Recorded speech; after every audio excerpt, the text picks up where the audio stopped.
Imaginons que je sois propriétaire d'une usine de vélos et que je veux éprouver l'endurance de ma dernière production. Je réunis alors un groupe d'employés et je leur confie une mission. Emmener mon vélo depuis Los Angeles jusqu'à Miami par la route pour tester ses performances. Je leur demande de noter tous les détails. La résistance des freins, la durée de vie des pneus. Puis je leur dis que je vais les attendre à Miami. Après quoi, je prends congé. Juste après mon départ, les employés se réunissent et commencent à organiser des comités pour étudier la manière la plus rapide, la plus économique, la plus facile d'amener le vélo jusqu'à Miami. Ils passent des heures et des heures à analyser quelle serait la meilleure méthode pour accomplir la mission. Ils rédigent des propositions et produisent des livres sur le sujet. Finalement, ils en concluent qu'il vaut mieux faire voyager le vélo par avion. C'est le moyen le plus rapide et ils font une affaire sur le prix d'un billet d'avion. Quand nous nous retrouvons à Miami, ils sont là, tout contents. Ils pensent qu'ils ont fait de l'excellent travail et ils s'attendent à ce que je reconnaisse leur loyauté en tant qu'employé. Mais quand je leur demande un rapport sur les performances de durabilité du vélo, ils se regardent et perçoivent avec tristesse qu'ils n'ont pas accompli la mission. C'est la frustration.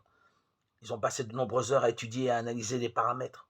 Ils ont travaillé dur pour assembler les différentes ressources. Ils ont fait ce qu'ils pensaient être le mieux. Malheureusement, ils n'ont pas accompli la mission. Pas parce qu'ils ne voulaient pas, mais parce qu'ils n'ont pas comprise. Quel est donc le plan divin au sujet de la mission? Le Seigneur aurait pu faire proclamer sa parole par les anges, exemple de péché. Mais ce n'était pas là son plan. Il est évident que Dieu a un plan pour accomplir sa mission. Il serait injuste s'il nous avait donné la mission sans nous enseigner comment l'accomplir.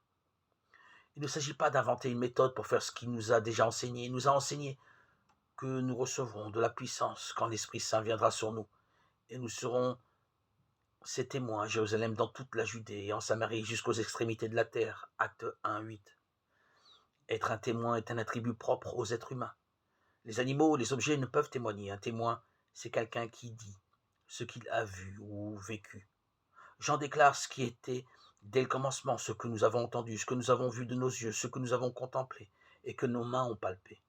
Il s'agit de la parole, de la vie, car la vie s'est manifestée, nous avons vu, nous rendons témoignage et nous vous annonçons la vie éternelle qui était auprès du Père et qui s'est manifestée à nous. 1 Jean 1, 1, 2. Ainsi, quand Jésus a donné à ses disciples la mission, quelques instants avant de monter au ciel, il leur rappelait quelque chose qu'il leur avait déjà enseigné avant sa crucifixion. Cette bonne nouvelle du règne sera proclamée par toute la terre habitée. Ce sera un témoignage pour toutes les nations. Alors viendra la fin.